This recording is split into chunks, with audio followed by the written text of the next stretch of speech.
want to play you this fascinating exchange between Tucker Carlson and Chris Cuomo on why they think the Trump administration is having such a hard time releasing the JFK files. It's fascinating because I think Tucker knows why.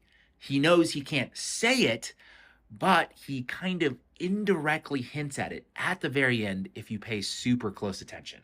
What is that? Why have these been secret for so long?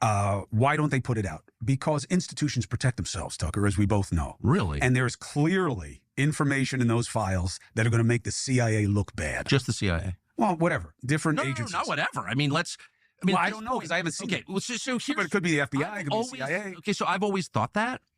And then in January, there was a scramble over who's going to get what jobs in the new administration. And at one point, there was someone who was being discussed for a job in the intel world, and a member of the SSCI, the Senate Select Committee on Intelligence, Senate Intel Committee, went to the people making the decision and said, you cannot hire this person because this person will be certain to push for the release of the JFK files. So this is in 2025, less than 2 months ago, and you have a sitting member of the United States Senate whose main goal is to keep those files secret. And then you have to ask yourself, why? Is that? Yeah.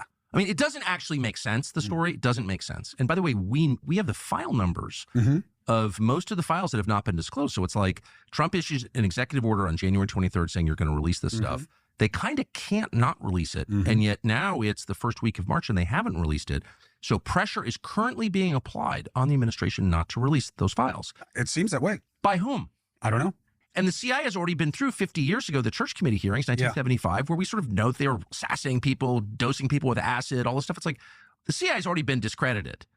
So if you're telling me that 6 weeks ago, a member of the United States Senate was trying to keep someone out of a job in order to keep these files secret, that is to protect the CIA, I don't believe that for a second. So what do you think it is? I don't know.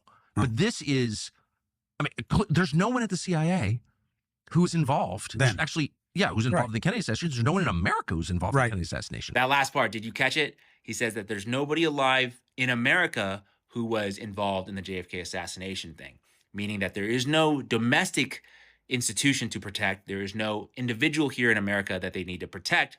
And clearly, perhaps there is some kind of foreign entity that could be implicated if those files were to be released. And I'm pretty confident in saying that if it was China, Iran, Russia, Saudi Arabia, or any of those kinds of countries who would be implicated if those files came out, those files would have come out 62 years ago.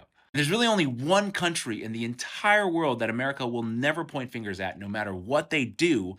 And for the record, I don't know which one.